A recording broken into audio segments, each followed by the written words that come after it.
Andy Dunne is with us. Good morning to you. How you doing? Hi, Jerry. Italy pretty shite. Yeah. Really. A really disappointing first 20 minutes. They did show they have the ability, and they showed it in the England game, to carve a team open, albeit when the game was broken up. And they did finish well in those 2 to 3 moments. But yeah, the first 20 to 30 minutes were hugely disappointing from their point of view. Yeah. All of the things that we traditionally have associated with Italian rugby just not true anymore. When somebody like Ty Furlong goes off 2 minutes in, and the first piece of action next is a scrum, you think, ooh, this is going to be really interesting to see the Italians kind of pile through and see what they can do on this brand new guy who's not really playing in his normal position. I mean, okay, so it's going to be his position for the rest of his career, but like there was nothing. Yeah, they would have built a lot around the likes of Castro, Giovanni and these type of players historically, who were around 10 to 15 years and were stalwarts for their side, particularly up front. Yeah. So they were always that kind of physical, abrasive type side that were, took 60 minutes to break down. They've replaced those guys with inexperience, and that's just unfortunate timing for them in terms of a cycle. So yeah, your typical pre-match chit-chat about the Italians doesn't apply anymore. Just like you said, that was a gentle introduction to international scrummaging for Andrew Porter. It's as good as he could have hoped for, because he's very, very strong around the field. He contributes both defensively, contributes a lot, in terms of how he carries the ball. But to be able to ease his way into international rugby from a scrummaging point of view, probably is not going to happen again after the Italian game. Almost, it seems almost as if the team selection for this game had been decided a fair bit out by Joe Schmidt, that ultimately he had a lot of confidence in his team to be able to win that game and to secure the bonus point, and that was really all he cared about. But also giving people game time was the key thing he was looking from that, that and maybe not conceding tries. So was it job done, or did the 3 tries actually rankle to the point where there's a testy enough video session at some point this week? Well, as the Irish Times, there's a quote from him. He uses this kind of sugar-coated language, but Dan Leavely did some good stuff. He slipped off one tackle that he'll be disappointed with, and let's hope it's a springboard to make sure he doesn't do it again, which I think basically means I'm really disappointed in him, and if he does it again, he won't be playing. Yeah. So that would be more akin to his what he really means. But Levy himself would be disappointed with that. But I think it wasn't a defensive system error he made. He was just outdone for pace by a guy who's an outside back against the 7.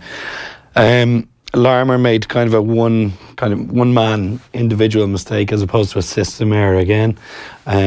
So in terms of the 3 tries he conceded, the Irish team conceded Joe.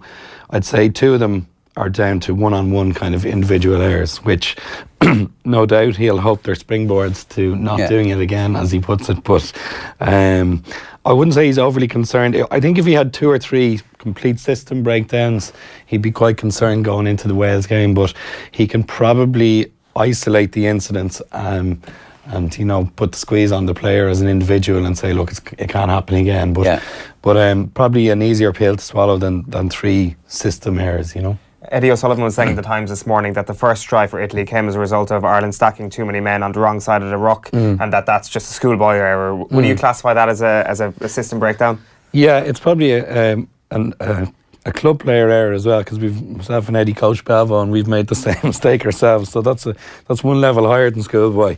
I think, all in all, it's not. I don't think it's anything that either supporters or the Irish management are going to be overly concerned with. Every once in a while, in an 80-minute game, you're going to stack up the wrong way in terms of numbers. It's usually about players having the wherewithal to look downfield as opposed to inwards towards a dead ruck. And if they can make a decision in that way by looking further downfield and stacking up numbers in the opposition, it's usually easily rectified. It's an interesting one, because you look at Italy and, as Ger correctly pointed out, they are shite. But at the same time, you start to wonder then, as a result of that, is there a switch off in the Ireland mentality at a certain point in the match? Or, I just don't buy that at all, because Joe Schmidt doesn't wire any of his players. You can't be a Joe Schmidt player and allow yourself to switch off like that and let in 3 tries essentially against a terrible team. Well, I'm not sure. I know he doesn't wire his teams that way, and players would be fearful of switching off. But I think there was a palpable sense of them switching off for 15 minutes, even at the ground itself. The tries were kind of soft. The tries happened with relative ease. Italy didn't have to work for them. And I just think maybe Keith Earls' chase back in the second last minute was a reminder that people needed to have a kind of higher level of intensity when they work under Joe. And perhaps Earls, as a senior player, was trying to instill that into the group as well by working so hard, because I don't think it's something that Joe's teams are, it's not recognisable in most of his sides, but I really thought there was a 15-minute switch-off period. I think it can be inevitable. You know, they were 42-0 up at one stage, and he won't be happy with it, but I definitely think there was a concentration lapse, and explaining it simply in that sense of sports psychology wise, they definitely just switched off. Yeah, it's hard not to. A couple of points there from Brian O'Driscoll. I thought Rob Kearney was excellent today for someone that had that pressure of alarm on the benches all around game, was top class, and brutal on Robbie Henshaw too. He's become a very important leader in that team. In the immediate aftermath, Schmidt was not ruling Robbie Henshaw out for any specific amount of time, because he's not a doctor, but basically we all kind of saw the nature of the injury and it doesn't look good.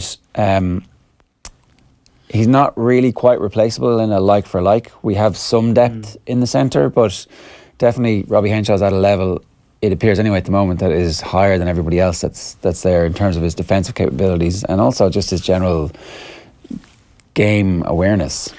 Yeah, he's been excellent. He's grown into that role in the last couple of seasons. But I did think Bundy Aki was excellent at 13.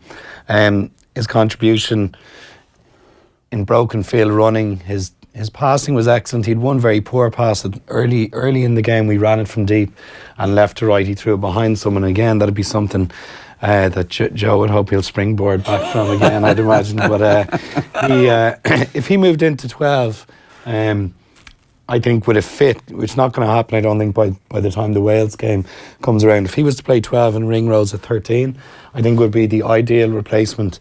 But I think the practicality is going to suggest Chris Farrell will go in straight in at 12 and Bundy at 13. So, Henshaw's going to be a big loss. I suppose looking at it from the mechanism of the injury, it's highly unlikely he's going to get away with being able to play again maybe this year. If he has dislocated the shoulder, he'll probably need surgery, given the level of physical attrition that runs down his channel. If you go in there with a compromised shoulder without getting surgically fixed again, he's going to just keep popping it out. And these are the type of injuries that unfortunately linger. Like, there's always just a doubt, and perpetually after you have had this happen, they do the surgery, and then we've seen so often that it happens again. So it's just it's horrible look really for him. Yeah, it's really, and he probably, he'll probably think back and mull it over 10, 15 times. Why didn't I try to put the ball down in a different way? It wasn't even an attacking situation. So it's just hugely unlucky. What did you think of the Earls and Aki combination in midfield for the brief moment we got to see it? Yeah, well, I think Aki had grown into the game, done very well. At that stage, he was very comfortable. Earls is probably playing the best rugby of his career at the moment, but I actually think he's playing it because he's settled into playing in one position. He's playing on the wing, he's comfortable, he's no longer chopping and changing between 13, wing, fullback. So, he didn't do anything wrong in there, but I would imagine Joe's going to put him straight back out onto the wing. It just doesn't seem beyond the bounds of possibility to me when I was watching it the other day. You mentioned bringing Chris Farrell in there, and just purely out of experience, it does seem to me, for the points you just outlined, that Chris Farrell is the best replacement and keep Earls in the wing. But part of me thinks Fergus McFadden could come back in on the wing and leave Earls in midfield, and suddenly you've got a spread of reliable players who've played Test rugby at a high level, like consistently. Well, I think one of the things Joe was trying to do is, and he's introduced it it was probably visible from the November series, is he wants a bit more distribution from his centres as well. And Farrell, albeit 6'4", very physical and probably known for that part of his game, his passing's been excellent, and he's done it really well for Munster as well. So I think Joe sees that as quite a weapon, and in one of the November series, we ran a couple of plays where Farrell at 12 threw 25-yard passes on the run off his left-hand side. And I think that's something that Joe is now seeing a real value in, is distribution in that channel, much like Owen Farrell is doing with England. So if you were to put Aki and Earls in there, maybe you wouldn't have that. So yeah, it's probably something Joe is going to look at, which is an area Chris Farrell's game. He's not noted for it, but I think it's an area that's developing and undervalued. Jordan Larmour was asked afterwards by the media what his favourite position is, and he says centre or wing, which obviously somebody pointed out that's good news for Rob Kearney. But you don't really get to pick your position anymore. That's not really how it works. When you're a professional, you're told that's where you're going, and we want you on the ball more often than not. Well, I tend to agree with, even though he's 19, 20. I tend to agree with Jordan. I think the way the game has developed in terms of close quarters, such a lack of space.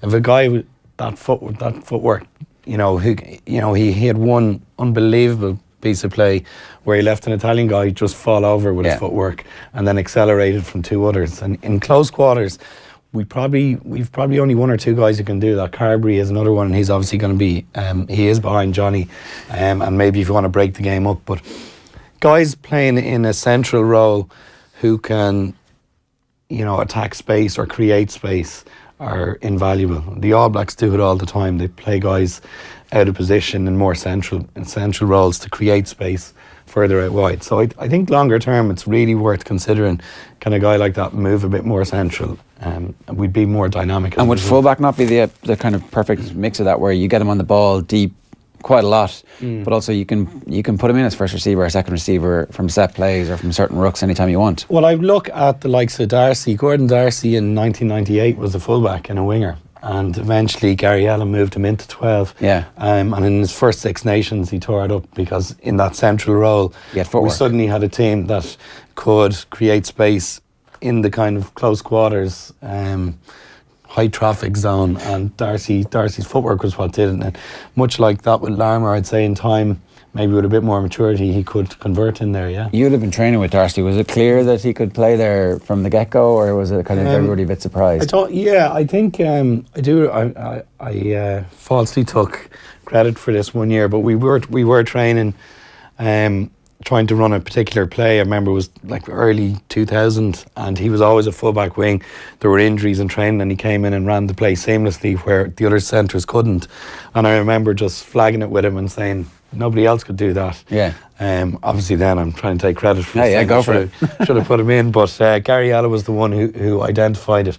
It wasn't, I don't think it was on anybody's radar until Gary Allen came along, but it was a career changer for him, and it helped Irish rugby now end. So he could still have been an amazing fullback though, right? Like, I think he, and a really good winger with it. So I just think, games are so boring at times. People are just running into each other, falling down. 38 rucks later, you've moved 10 metres. Guys who can break the game up are just, they're diamonds. It was interesting because Ron O'Gara was asked about his first month down in New Zealand, and he was saying that they're not big on protocol in terms of what everybody wears. So you're looking out from training kind of a field away going, which ones are the backs and which ones are the forwards, and he couldn't tell the difference in terms of the ball skills, and that actually they as a group aren't putting huge amounts of store on size and physicality. It's all about who's going to create space for me, who is actually going to avoid that hit, as opposed to, I saw somebody refer to it, selfishly taking contact today in one of the papers. I can't remember who it was now, but you're thinking that's what the game really, really needs to get back to a level where we're actually, where the Jordan Larmours are, let's get this guy in the team, and let's find a way to have him and Keith Earls and a much smaller backline maybe than the 2 6'5" centres. The game kind of comes and goes in cycles. In the 70s it was like that. In the 80s it was very fractured too. As teams introduced defensive coaches into the game, which probably happened from the mid-90s, and the game became professional, space became more difficult to find, and players started to get instructed to maintain possession, because higher risk, high reward. You know, if you lose the ball and teams are well organised in defence against you, you're in trouble. So the advent of the defensive coach changed the game. What's happening now, I think, is that there's a movement back again towards let's attack space. The All Blacks are, on record saying they won't prescribe their attacking play beyond 1 or 2 phases because they're trying to entrust players to make the right choice at the right time and assuming that they've got the skill level to execute that. Ireland don't play like that at the moment, but I'd say Schmidt would like to move towards that with the right playing personnel, with the right skill level. I wondered, you had to have won something before you free your players to do that. Like, you look at how New Zealand got the monkey off their back and won the World Cup. It was with incredibly prescriptive rugby. Absolutely, yeah. To the point where, allegedly, Richie McCaw could make decisions on the field, but it does seem as if Graham Henry was like in there in his ear every 2 seconds. Are you sure about that now? You don't really want to do this? Whereas now, obviously, they're free to do it because they've got over that. Like, and you see it in loads of sports where a team stutters over the line the first time and then suddenly releases their creative juices afterwards. Yeah, I mean, they were carrying that for 20 years, really, from the 87 World Cup and the notable failed attempts in 99, 2003, 2007. So yeah, they did crawl their way over, but it's a great thing for rugby that they did because they are kind of reinventing the attacking side of the game, and as the best team in the world, teams inevitably are going to try and copy them. When South Africa won the World Cup in 07, it was bad news because it was just awful stuff. They 6'7" guys above 6'5" in the pack who just ran into brick walls all day, and naturally people are going to emulate success, and the 07 World Cup was bad news for everyone. But, I want to play this clip. It's Fiona Steed talking about why we need to improve for the Wales game. Have a look.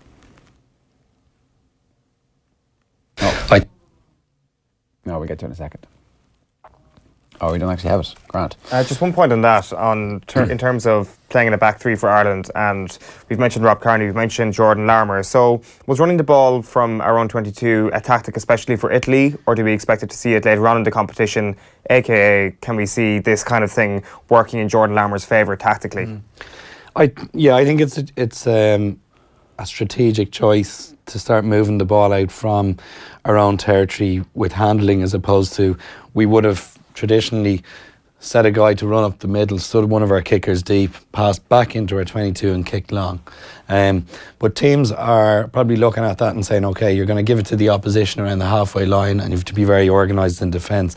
Now they're looking at, can they move the ball across the back line? If the opposition defence moves up, you can kick it over their head. If they don't, and there's a little bit of space out wide, you run the risk of a handling error deep in your own territory, but you'd like to think international players can accommodate that across the back line, 2 to 3 passes. It's not that high risk, and you're holding on to possession. And as opposed to being 50 metres away from your own try line without the ball, you might be 35, 40 metres away from your try line with the ball. So they're prepared to trade off that 10, 15 metre territory gain. I think it's a strategic choice by Joe. I saw England do it straight from the kick-off as well in the Wales game.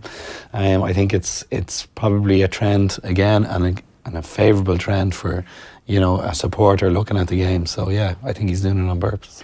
I do want to move on to the Wales game, so we can have a look at this now. It's Fiona Steed and what we need to do to improve for the Wales game. Well, with the Wales game in mind, exactly, Fiona, I think if we're that open against a team like Italy, there's got to be big concerns there. Obviously Wales kick off against England shortly, but big concerns ahead of that game in 2 weeks. Yeah, but I think it's a number of things. We touched on at half-time how they'd reset and refocus and what their aims were for the second half, but I don't think it'll happen in a tighter game. And so also concentration and also the number of changes then, but you can bet when they come to reviewing this next week, it won't be, oh God, how did we score the tries? It'll be how did we let them in, I think Larmour might have been caught on the outside for one of them actually. Yeah, and that's probably a learning for him as well. And God, he didn't score on his first touch. God, that must be disappointing. Was it shocking? Was it? Well, to be honest, it was a bit disappointing. But look, they look at that, But I think, it's hard sometimes to build yourselves up when you're winning so much. And Wales will come here thinking that Wales can win. Yeah, Wales are 11-point underdogs for the game against Ireland. It's ridiculous. That's a 3-point game either way. Like, not only that, they're going to have Liam Williams back to start. North came off the bench, and maybe he is only a sub now. I don't know. I'm not sure. Like, there was a bit where it looked like he was going to get trapped and ultimately make 60 yards. And think, okay, that's probably why he's in the team. But there was another bit where he kind of completely overran an opportunity that he had. So, you know, it's win and lose with George North. They'll have Halfpenny back as well. And I don't know. I mean, I certainly don't make Wales massive underdogs heading into this game. I don't fully agree. It's a 2 to 3 point game. It's going to be a hugely stressful build-up for Ireland. Warren Gatland stirring. Absolutely, yeah. You know, it was quite good entertainment pre-England and Wales, watching Eddie Jones and Gatland go at it head to head. So, no doubt, there's going to be that edge. It's a pity Sean O'Brien won't be available, because it would have added an extra bit of spice to the occasion. But I think if you were Joe Schmidt, would you wheel Sean O'Brien out this week just to remind, come on Sean, out you go, you can take the pressure off everybody here? Well, you know, I've seen stranger things have happened. You know, put a guy up there, get him to say one or two things in terms of stirring it up. I think Joe typically isn't the type where he's the aggressor in these situations. He doesn't court that kind of publicity the same way Gatland and Jones do. I think Joe by nature is very understated and deflective and tries to manage expectations, always dampen things down. The other two guys are a bit more punchy and go on the attack in these, you know, notorious psychological exchanges, you know, mid Six Nations. Yeah, Eddie Jones getting a bit of criticism for attacking the Wales 10 in the build up to the game. That's kind of what he does, and so you need to be able to distance yourself from it and somehow not read it or not hear about it. Yeah, I mean, Rhys Patchell, you got to think he's okay with that. He, as a player, you know, it was interesting. There was a high ball went up early on from England, and I can't remember, it might have been Jonathan Joseph just got up ahead of Patchell, and the commentators started talking about, you know, had Eddie Jones got into Patchell's head. It was nothing to do with Eddie Jones. It was to do with Jonathan Joseph could jump higher, and that was it.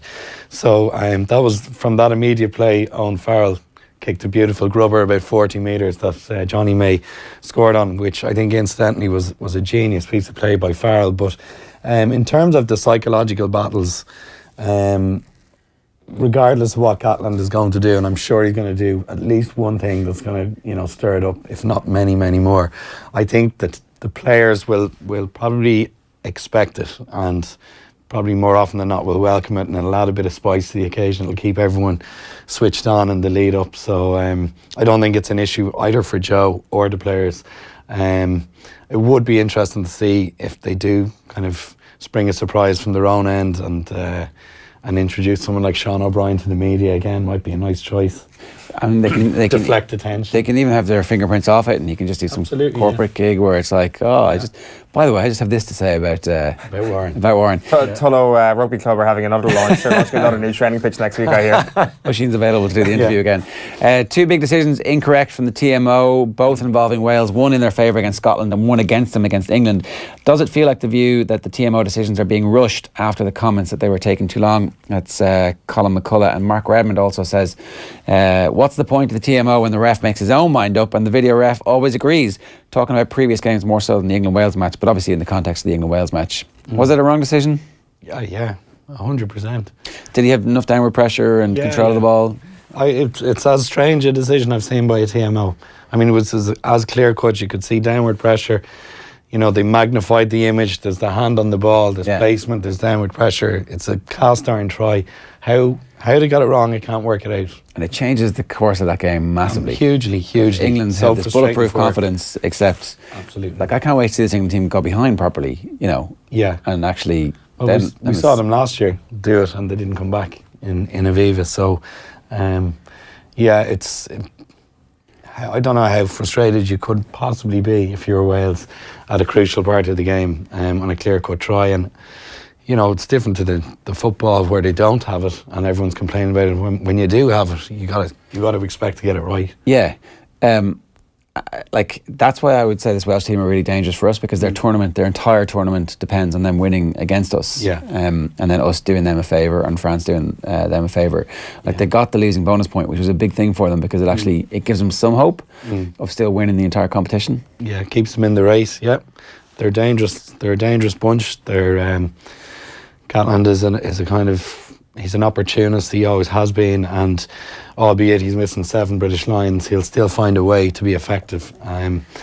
You know, so yeah, just one of those games that it's a huge potential banana skin for Ireland.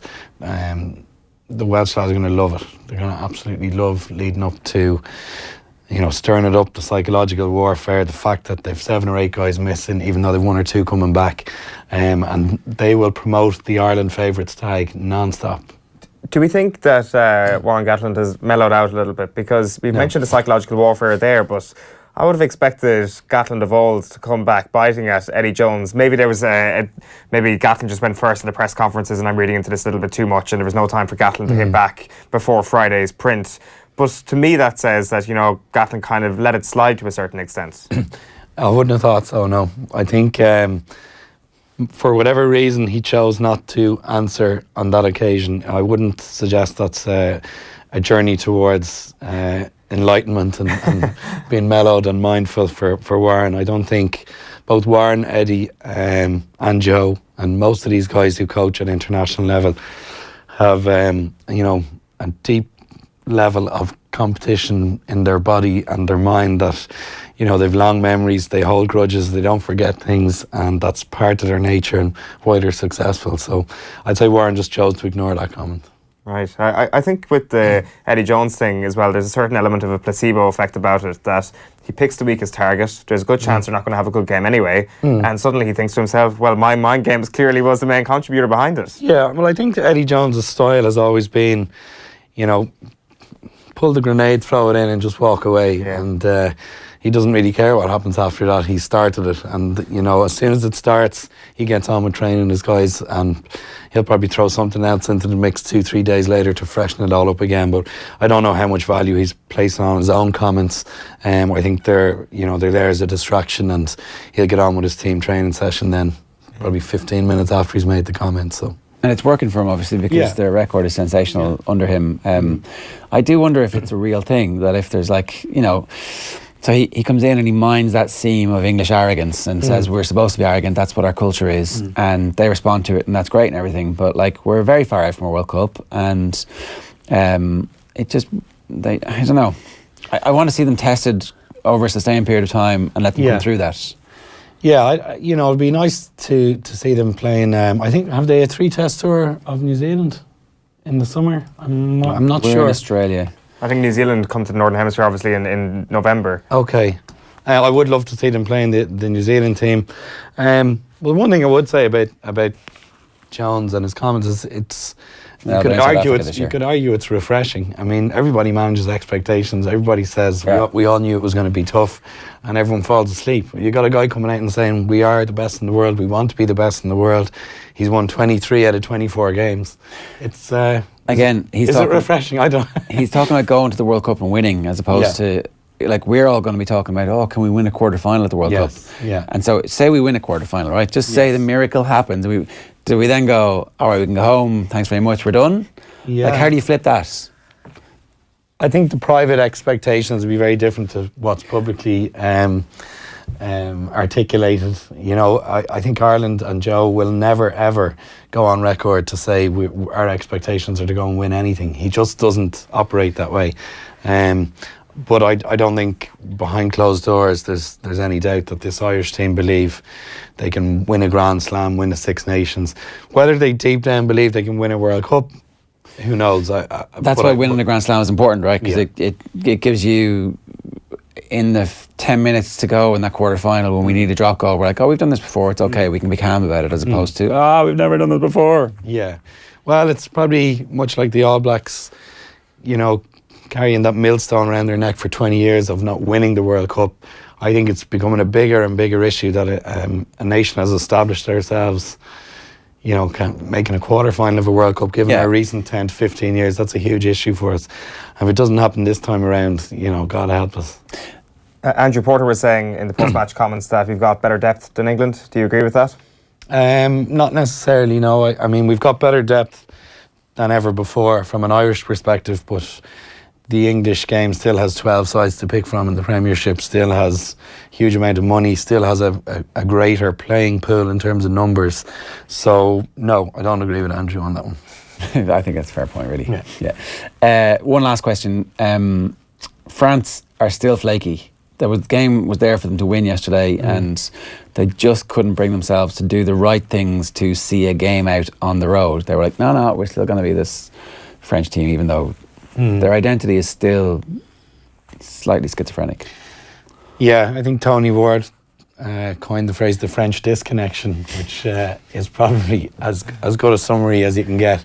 They're disjointed. They are apparently without any real direction or purpose, but that's exactly why they're always so dangerous. And if we're on the theme of World Cups that we've been discussing, permeated throughout the conversation, they're always thereabouts. I mean, they've been in 3 World Cup finals. Obviously they never won it, but for whatever reason they seem to get it right in terms of timing. Again, it could be just that their mentality. They can.